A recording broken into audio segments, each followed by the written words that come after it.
The uniform as a present from the families of the 1st Battalion as a parachute regiment. The Prince of Wales is gonna be in chief in a locked safe fed Clarence House untouched for 27 years, said a sealed letter written by Diana in the final weeks of her life. King Charles opened it yesterday morning, read words his late wife had written about Harry's future. Within hours, everything the palace believed about succession and duty had been turned upside down. The letter that waited 27 years, the discovery happened almost by accident. Charles's private secretary had been conducting a routine inventory of historical documents stored at Clarence House, a task that occurred every few years to ensure proper preservation, and cataloguing most items were predictable official correspondence, legal documents, family papers stretching back generations. But tucked in the back corner of a reinforced safe behind files related to Charles's investiture as Prince of Wales in 1969, said a cream-coloured envelope that stopped the secretary mid-motion. Across the front and Diana's unmistakable handwriting were words that made the secretary's hands tremble. To be opened only when Harry faces his greatest crisis. Charles will know when that moment arrives. The secretary brought the envelope to Charles within the hour. The king was in his study reviewing the day's papers when the item was placed carefully on his desk. Charles stared at it for a long time without touching it. He recognized Diana's, his handwriting, immediately recognized the seal, and felt something tighten in his chest. 27 years. But the instruction on the envelope created an immediate dilemma when Harry faces his greatest crisis. Charles had watched his youngest son navigate many crises over the years: the loss of his mother at 12, his struggles in the military spotlight, the media feeding frenzy around his relationships, the departure from royal life, the public attacks on the family. Which of these qualified as his greatest crisis? Or was Diana referring to something that hadn't yet occurred? He opened the envelope carefully, preserving the seal as much as possible. Inside were 3 handwritten pages, the paper slightly yellowed with age, but the ink still crisp and clear. The letter began without preamble, as if Diana had been in the middle of a conversation and simply decided to commit her thoughts to paper. Charles, if you're reading this, it means Harry has reached the point I always feared he would, the point where he doesn't know who he is outside of being the spare, outside of being William's shadow, outside of being the boy who lost his mother. I need you to listen to what I'm about to tell you, not as a king, but as his father.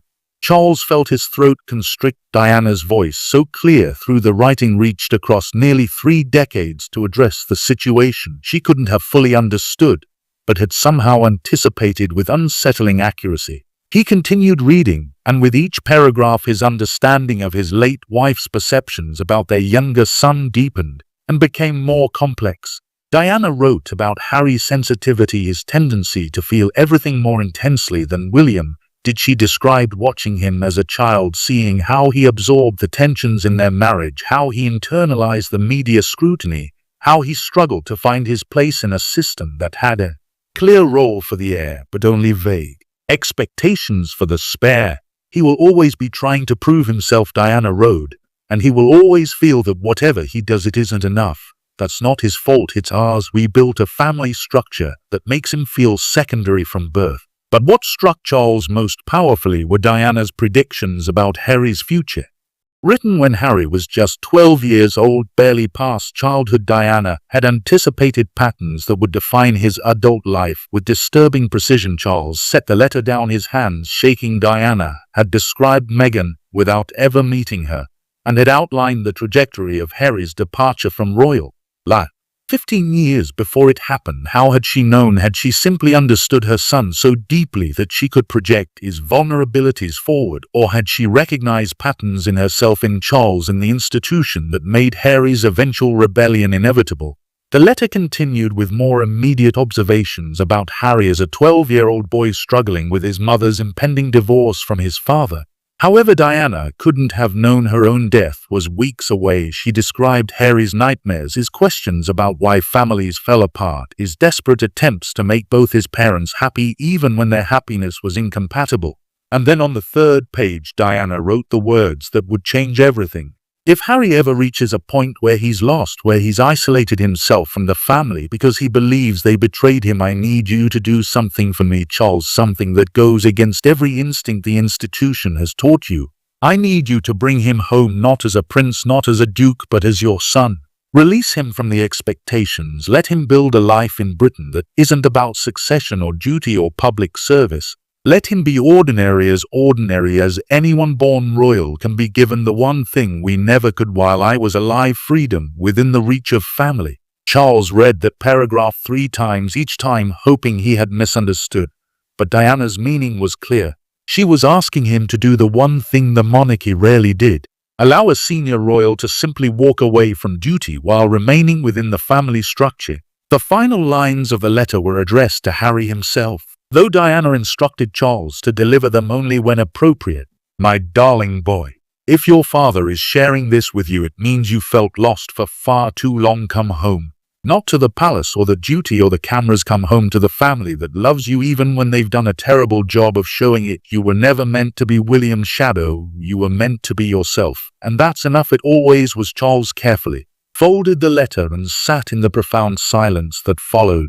What Diana knew about her younger son to understand why Diana's letter carried such devastating accuracy, one has to look back at the final years of her life when she was fighting to secure both practical and emotional futures for her sons. Harry was just 12 when Diana wrote that letter, but she had been observing him with the intensity of a mother who knew, perhaps unconsciously, that her time was limited.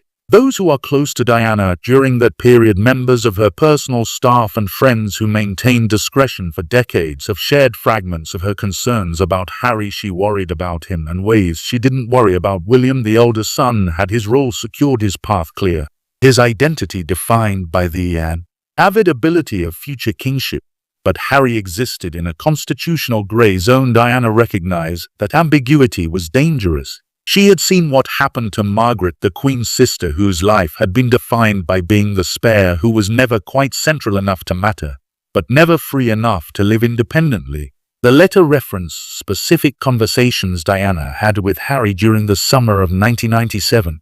She described an evening at Kensington Palace when Harry, then struggling with his parents' very public divorce, had asked a question that broke her heart: "Mommy, if something happens to William, would I have to be king?" Diana had assured him nothing would happen to his brother, but Harry's follow-up question revealed his deeper anxiety.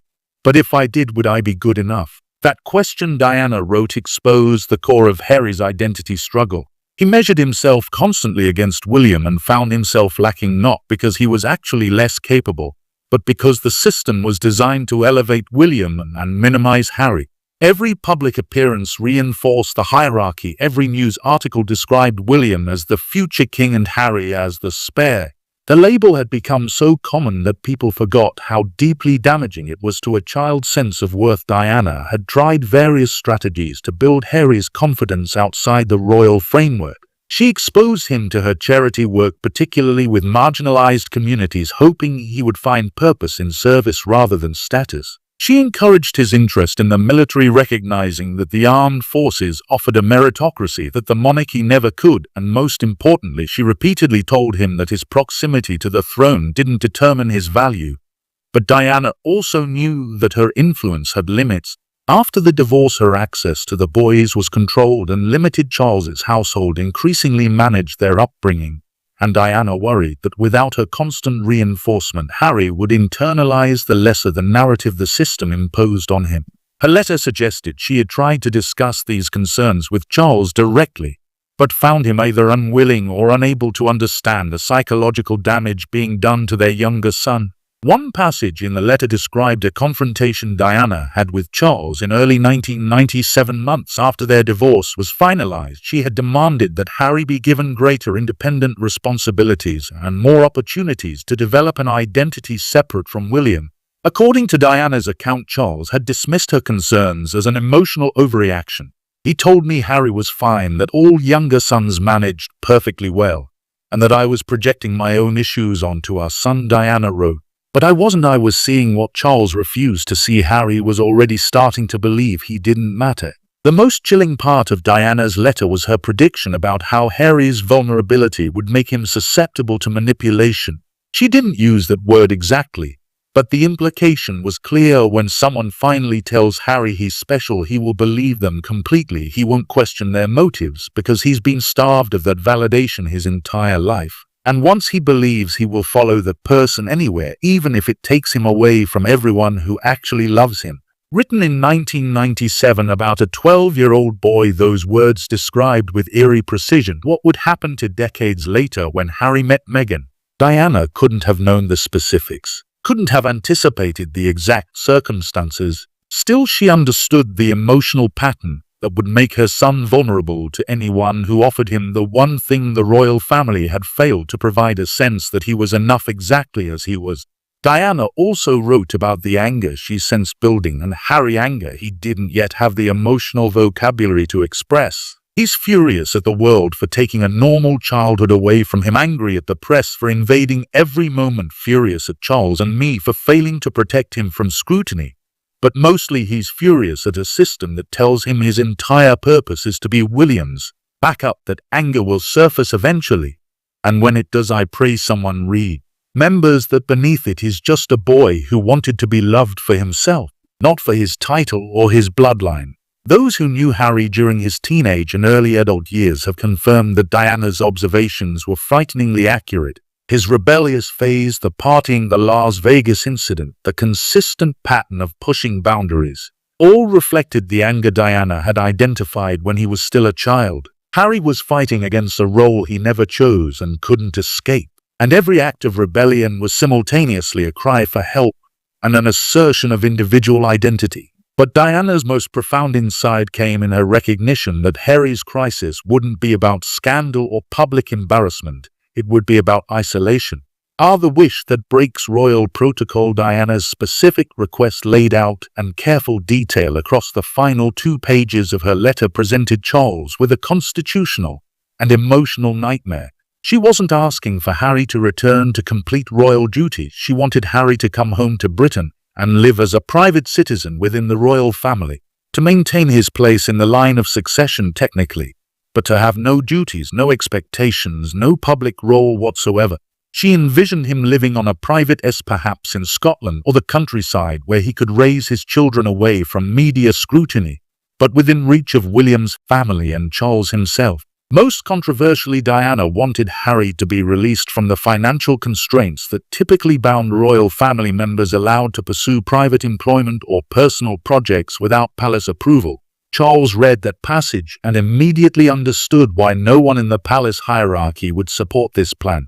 Allowing a royal to exist in this grey zone, connected but not committed, privileged but not serving, would create a precedent that could unravel the entire justification for the monarchy's special status. If Harry could opt out while keeping his family connection and financial security, why couldn't others? What would stop future younger royals from demanding the same arrangement? Moreover, the political optics were catastrophic. Parliament had just voted to exile Harry from Britain after years of his public attacks on the institution. Bringing him back under Diana's proposed terms would look like the Crown overriding the democratic process to protect one of its own. But Diana had anticipated these objections. In her letter, she addressed them not with constitutional arguments, but with emotional ones. Charles, I know what the institution will tell you. That sets a bad precedent, that it shows weakness, that the monarchy can't afford to accommodate individual needs. But ask yourself honestly, what has the monarchy's rigidity cost us? It cost us Margaret's happiness, it cost us a marriage, and if you don't act now, it will cost Harry his relationship with his brother and his children's relationship with their family. Is the institution worth the price? That question haunted Charles as he considered his options. The legal mechanics of Diana's proposal were complex but not impossible. Harry could retain his place in succession, which was governed by parliamentary statute, and couldn't be easily altered without a political process, but his role could be redefined internally through letters patent, official documents issued under royal prerogative that carried legal weight without requiring parliamentary approval. The precedent Diana cited, interestingly, was Edward VIII, though she approached it from an entirely different angle than most historians. Charles knew the comparison was imperfect. Edward had been king, and his situation involved constitutional questions about the monarch's marriage that didn't apply to Harry. Diana's broader point stood The institution's rigidity had created the very crisis it now faced by refusing to accommodate Harry's desire for a different kind of royal life. The family had pushed him into complete estrangement. Diana was arguing for a middle path, one that neither expelled Harry entirely nor forced him back into a role he felt. "I'm suffocating." Charles spent hours that day consulting no one, simply sitting with Diana's words and weighing outcomes. If he honored her wish, he would face institutional opposition, public criticism, and family conflict, particularly for a man who would view any accommodation of Harry as a sign of weakness. But if he ignored Diana's final request, he would spend the rest of his reign knowing he had chosen protocol over his son when his late wife had specifically pleaded for the opposite. By evening, Charles had reached a decision that surprised even himself. William's reaction to his mother's words. Charles knew he couldn't implement Diana's wish without William's knowledge, and more critically, without some level of his support. The call to Kensington Palace came that evening, with Charles requesting a private meeting at Clarence's house the following morning. William arrived at 9, his expression already wary. He knew his father wouldn't summon him urgently without serious cause. Charles handed him Diana's letter without preamble. "Your mother left this. I opened it yesterday. You need to read it." William carefully took the pages, recognizing the handwriting instantly. When William finished, he set the letter down and sat in silence for nearly a minute. Charles waited, giving his son space to process. Finally, William spoke. She knew all of it, how Harry would feel, what he would do, where he would end up. It wasn't a question, it was an acknowledgement of their mother's unsettling ability to understand her sons better than they understood themselves. Charles nodded. "She asked me to bring him home to create a space where he can be part of the family without the duty." William's head snapped up. "You cannot be serious after everything Harry has done, everything he and Meghan have said. You're considering bringing him back because of a letter written 27 years ago. The anger in William's voice was expected, but still painful to hear. Charles leaned forward. "Your mother believed Harry's crisis would come. She wanted him to have a way home. When it did, that moment has arrived." William stood abruptly, pacing to the window. "Parliament just exiled him. He has spent years attacking this family, attacking Catherine, attacking everything we've tried to protect. And you want to override that because Mommy wrote a letter when Harry was 12. Charles heard the word mummy and felt his throat tighten. William rarely used that word anymore, hadn't since his own children were born, and he shifted to calling Diana my mother in the distant way adults referred to the past. "I'm not asking you to forget what Harry has done," Charles said carefully. "I'm asking you to consider what your mother wanted for both of you. She believed you would be stronger together than apart, and she believed Harry needed a path home that didn't require him to be something he can't be." The turn back to face his father.